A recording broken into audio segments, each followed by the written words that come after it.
Hello guys, कैसे हो आप सभी। उम्मीद करते हैं आप सभी अच्छे होंगे। और आज हम लोग बात करने वाले हैं सिविल इंजीनियरिंग इंटरव्यू क्वेश्चंस की।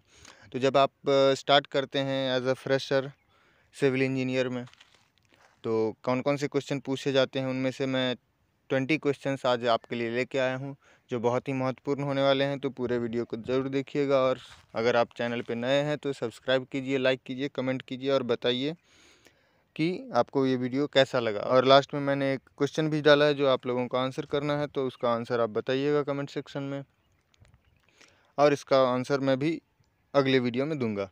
तो शुरू करते हैं कि सिविल इंजीनियरिंग इंटरव्यू क्वेश्चंस। तो पहला क्वेश्चन जो है वो है कि क्या क्या स्टेप्स इन्वॉल्व होते हैं एक बिल्डिंग कंस्ट्रक्शन में। तो बिल्डिंग कंस्ट्रक्शन आप जानते हैं कि बहुत सारे स्टेप्स इन्वॉल्व होते हैं। उनमें सबसे पहला स्टेप होता है कि हमको सबसे पहले प्लानिंग करना होता है ना। तो प्लानिंग ड्राइंग बनाना होता है। और कंस्ट्रक्शन तो वो आर्किटेक्ट का बात आ जाता है कि सर्वे करो, ड्राइंग करो, उसके बाद प्लान बनाओ, एलिवेशन बनाओ, तो वो आर्किटेक्चरल पार्ट में आता है। तो हमारा कंस्ट्रक्शन पार्ट में सबसे पहले आता है कि आप एक्सकवेशन करो। एक्सकवेशन कंक्रीटिंग के लिए होता है, तो सबसे पहला होता है कंक्रीटिंग। उसके बाद मशीनरी वर्क यानी ईंट की जुड़ाई। उसके बाद प्लास्टर वर्क, तो प्लास्टर तो जानते हैं। फ्लोरिंग वर्क, फ्लोर लगाया जाता है, टाइल लगाया जाता है, सीलिंग में लगाया जाता है। उसके बाद फॉर्म वर्क, फॉर्म वर्क होता है शटरिंग। उसके बाद स्टील कटिंग, बेंडिंग, सरिया को काटना, बेंड करना, ये सब हमारे स्टेप्स हैं सिविल इंजीनियर कंस्ट्रक्शन में, बिल्डिंग में, है ना। तो अगला क्वेश्चन जो है वो है कि मिक्स रेशियो जो होता है वो क्या क्या होता है, किसका, M5 का, 7.5 का, M10 का, M15 का, 20 का, 25, 35, 30 एंड 40 का, है ना। तो इसमें M5 से लेकर M25 तक जो होता है इसको बोला जाता है नॉमिनल मिक्स। और M30, M35, M40 जो होता है उसको बोला जाता है डिज़ाइन मिक्स। तो नॉमिनल मिक्स होता है कि जब आप साइट पे इसका रेशियो फिक्स होता है। जैसे M5 का रेशियो फिक्स है 1:5:10, M75 का 7.5 का 1:4:8 है, M10 का 1:3:6 है, M15 का 1:2:4 है, M20 का 1:1.53 है, M25 का 1:1.2 है। उसी तरह से M30 का, 35 का और M40 का, ये सब मैंने बोला कि डिज़ाइन मिक्स होते हैं। तो डिज़ाइन मिक्स ऐसा होता है कि ये आप साइट पे नहीं बना सकते हैं, और इसका जो रेशियो होता है वो फिक्स नहीं होता है, एज़ पर डिज़ाइन दिया जाता है। और इसमें जो भी सैंड होते हैं, एग्रीगेट्स होते हैं और सीमेंट होते हैं, सारा का पहले प्रॉपर्टी चेक किया जाता है। हर एक प्रॉपर्टी को चेक किया जाता है, उसके बाद इसका मिक्स तैयार किया जाता है। अच्छा, M5 में, M7.5 में तो M क्या होता है, और ये न्यूमेरिकल वैल्यू जो होता है वो क्या होता है। M4 होता है मिक्स, और ये 5, 7.5, 10, 15, 20, 25 ये सब होता है कैरेक्टरिस्टिक्स कॉम्प्रेसिव स्ट्रेंथ, है ना। तो ये जो होता है कि न्यूटन पर mm² में होता है कि कंप्रेस करने पे ये कितने में ब्रेक कर जाएगा। तो M5 जो है 5 न्यूटन पर M5 का अगर कंक्रीट आप बनाते हैं तो वो 5 न्यूटन पर mm² वो सस्टेन कर सकता है, उसके बाद वो ब्रेक कर जाएगा। इसी तरह से M25 अगर है तो वो 25 न्यूटन पर mm² सस्टेन कर सकता है कंप्रेसिव स्ट्रेंथ, ठीक है। M30, M35, M40 वही चीज़ है। नॉमिनल मिक्स होता है कि आप इसका रेशियो मैंने बताया फिक्स होता है ना। अब अगला क्वेश्चन है वो है कि स्टील बार, अगर हम सरिया कैलकुलेट करना होता है कि कितना सरिया लगेगा किस साइज़ का, तो ये ज़रूर क्वेश्चन पूछेगा। बहुत इंपॉर्टेंट क्वेश्चन है ये, सबसे पहले आपको जानना होता है, क्योंकि बिल बनाने में या एस्टिमेट करने में इसका यूज़ ज़रूर आएगा, है ना। तो ये जो है इसका फार्मूला होता है D²/162। अगर आपको लेंथ 1 मीटर का ये हो गया kg में, D होता है diameter of steel bar, mm में दिया रहता है 25 का। जैसे मैंने एग्जांपल दे दिया है कि 25 mm स्टील का जो होगा वो 25²/162 यानी 3.858 आता है, लेकिन ओवरऑल करके 3.86 किलोग्राम 1 मीटर के लिए आया। अगर आपका 12 मीटर के लिए करना है, एक लेंथ जो होता है फुल लेंथ वो 12 मीटर का आता है, तो आपको 25²/162 इंटू 12 करना होगा, तो आपका 12 मीटर का आ जाएगा। यानी कि 3.86 इंटू 12 करेंगे तो वो 12 मीटर का आ जाएगा। तो ये भी कई जगह होता है D² इंटू L/162 kg, तो ये टोटल लेंथ का आ जाता है। अगला क्वेश्चन है कि कंक्रीट का यूनिट वेट क्या होता है। तो कंक्रीट आप जानते हैं दो तरह के होते हैं, PCC प्लेन सीमेंट कंक्रीट और RCC रेनफोर्समेंट सीमेंट कंक्रीट। ठीक है। तो इसमें है कि एज पर IS कोड जो होता है 456-200 होना चाहिए, वो होता है 24 किलो न्यूटन पर मीटर क्यूब PCC का। और RCC का जो होता है उसमें स्टील भी आ जाता है, रेनफोर्समेंट स्टील को बोलते हैं, उसका 25 किलोग्राम हो जाता है, किलो न्यूटन 25 किलो न्यूटन पर मीटर क्यूब हो जाता है, किसका? RCC का। और PCC का 24 किलो न्यूटन पर मीटर क्यूब। स्टील का यूनिट वेट होता है 78.5 किलो न्यूटन पर मीटर क्यूब। तो अब आप सोचेंगे कि ये जो पिछले मैंने बताया था पीछे कि, तो वो लेंथ के निकालने के लिए था। स्टील का जो यूनिट वेट होता है, अगर 1 मीटर लेंथ, 1 मीटर विड्थ और 1 मीटर हाइट का अगर आप स्टील लेते हैं तो उसका वेट ये होगा 78.5 किलो न्यूटन पर मीटर क्यूब। अगला क्वेश्चन है कि सीमेंट, सैंड और एग्रीगेट का यूनिट वेट क्या क्या होता है। तो सैंड का एग्रीगेट वेट होता है, यूनिट वेट होता है 1620 किलोग्राम पर क्यूबिक मीटर।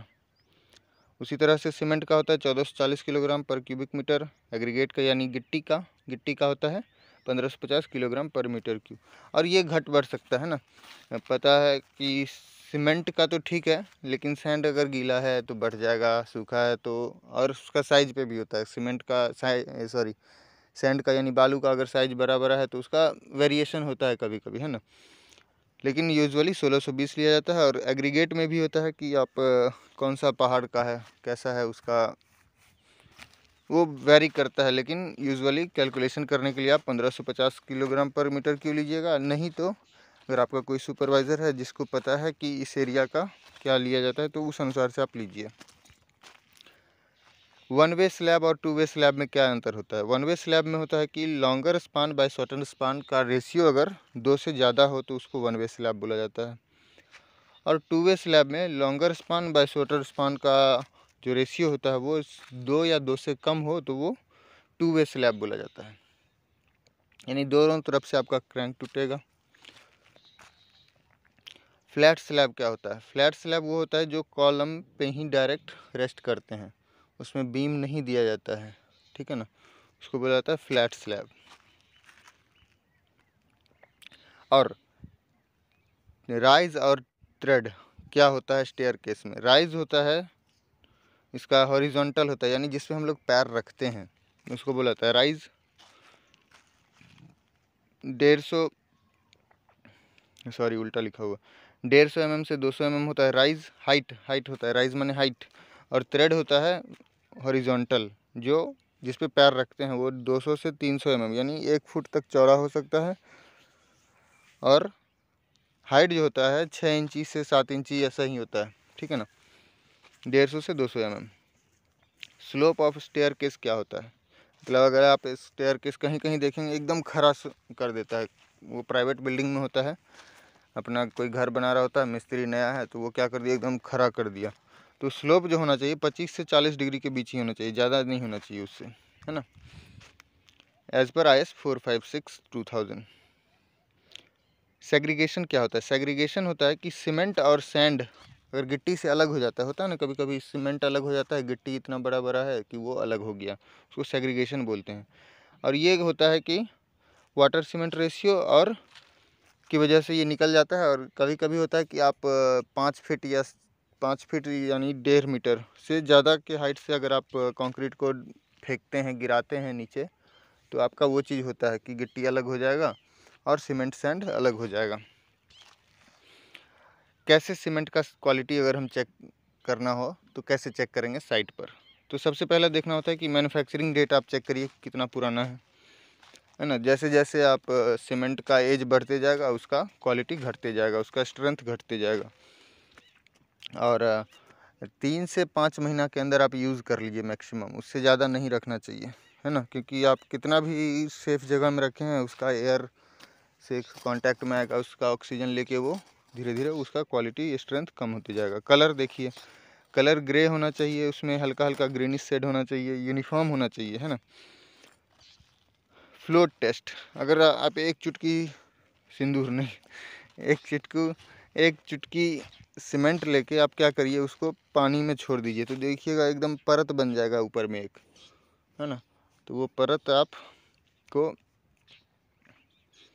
अगर बन रहा है तो वो फ्लोट नहीं करना चाहिए, परत नहीं बनना चाहिए, वो सीधे अंदर चला जाना चाहिए।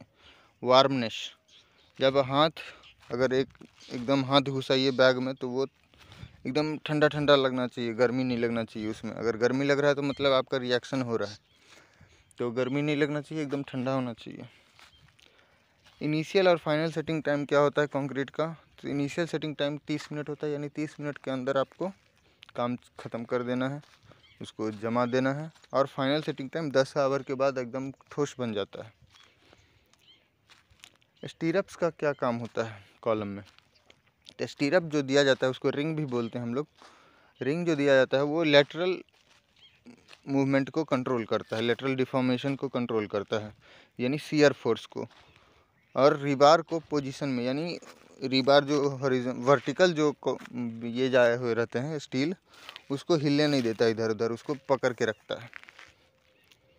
डक्टिलिटी क्या होता है, डक्टिलिटी होता है कि डिफॉर्म अंडर टेंसाइल स्ट्रेस। एक डक्टिलिटी होता है कि अगर आपका अर्थक्वेक आया, कुछ आया, तो वो मैक्सिमम कितना सस्टेन कर सकता है ना, बिना टूटे हुए। उसको खींचना बोलते हैं, कितना खिंचा सकता है फिर वापस आ सकता है। जैसे नहीं होता है कि रबर को खींच रहे हैं फिर वो अपने वापस जगह पे आ गया, तो वो डक्टिलिटी कहलाता है।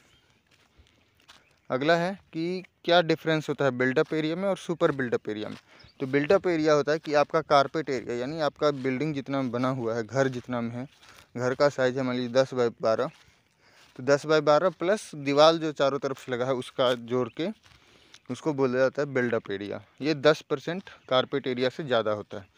और सुपर बिल्डअप एरिया होता है कि बिल्डअप एरिया में ही उसी दीवार और घर में जोड़ के उसमें और अगर हम एक्स्ट्रा जोड़ दें, क्या, गली को जोड़ दें, सीढ़ी का रास्ता जोड़ दें, लिफ्ट को जोड़ दें, जिम को जोड़ दें, ये सब क्लब को जोड़ दें, तो ये सब हो गया सुपर बिल्डअप एरिया, यानी पूरा बिल्डिंग का एक तरह से। ठीक है, अगला है कंक्रीट टेस्ट क्या क्या होते हैं। स्लम्प टेस्ट, स्लम्प टेस्ट तो जानते हैं कि एक स्लम्प कौन होता है, उसमें आप कंक्रीट डालिए, उसको निकालिए, तो वो देखिए कितना आपका 300 mm बन रहा है या उससे कम बन रहा है।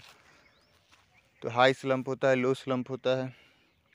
कंप्रेसिव स्ट्रेंथ टेस्ट होता है कि अगर कंक्रीट के आपको 7 दिन में, 14 दिन में, 28 दिन में आप टेस्ट करिए। वाटर परमिएबिलिटी, ये टेस्ट होता है कि पानी अगर हाइड्रोलिक प्रेशर में, अगर कहीं कहीं होता है कि कंक्रीट जो होता है हाइड्रोलिक प्रेशर के जगह पे यूज़ होता है, जहाँ पे हाइड्रोलिक प्रेशर बार बार यूज़ हो, तो उसमें देखिए कि कितना सस्टेन कर सकता है वो कंक्रीट वाटर को, वाटर जाने से कितना रोक सकता है। वाटर एब्जॉर्प्शन, अगर सीमेंट में, उस कंक्रीट में कितना पानी सोख रहा है, ये तो वाटर एब्जॉर्प्शन टेस्ट। ब्लीडिंग क्या होता है, ब्लीडिंग जानते हैं हम लोग का, ब्लीडिंग होता है मतलब खून बहना। और इसमें जो ब्लीडिंग होता है एक टाइप का सेग्रीगेशन, सेग्रीगेशन मतलब अलग होना होता है।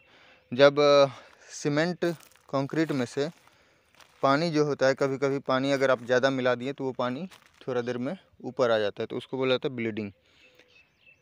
ठीक है, पानी में सबसे कम स्पेसिफिक ग्रेविटी होता है कंक्रीट में, जो भी इंग्रेडिएंट्स होते हैं सीमेंट, सैंड, एग्रीगेट से सबसे कम जो होता है स्पेसिफिक ग्रेविटी वो पानी का होता है, इसलिए वो कभी कभी बाहर आ जाता है, तो उसको ब्लीडिंग बोला जाता है। ब्लीडिंग कंट्रोल करने के लिए आपको वाटर सीमेंट रेशियो कंट्रोल में रखिए, आपका ब्लीडिंग कंट्रोल में रहेगा। सीपेज क्या होता है, सीपेज होता है कि पानी जो होता है जब सॉइल में अंदर घुस जाता है, परकोलेशन हो जाता है, तो उसको सीपेज बोलते हैं। होता है ना कि पानी सोख लिया, सोखने को सीपेज बोलते हैं। ग्राउटिंग क्या होता है, ग्राउटिंग एक कंक्रीट ही है जो लिक्विड फॉर्म में रहता है, एक तरह से फ्लूइड फॉर्म में। अगर कहीं मान लीजिए दीवार में कहीं छेद हो गया है या कहीं अंदर में छेद हो गया, तो उसको हल्का से एक छेद करके उसको अंदर भर दीजिए, तो उसको वॉइड्स माने खाली जगह को भरने के लिए ग्राउटिंग किया जाता है। ठीक है, तो अब ये हो गया हमारे 20 क्वेश्चंस, ये ज़रूर आएंगे, इसमें से बहुत सारे इंपॉर्टेंट क्वेश्चंस हैं और कुछ इजी क्वेश्चंस भी हैं, नॉर्मल क्वेश्चंस हैं, तो आप इसको एक बार फिर से देख लीजिएगा। और अगला क्वेश्चन जो दे रहा हूँ मैं वो आपके लिए दे रहा हूँ, आपको कमेंट सेक्शन में इसका आंसर बताना है। तो क्वेश्चन है कि अलग अलग टाइप्स के सीमेंट्स का नाम बताएं आप, name different types of cements. तो आप इसका आंसर दीजिए हमें कमेंट बॉक्स में। तब तक के लिए धन्यवाद। अगर इसका आंसर मैं अगले वीडियो में दूंगा। Thank you.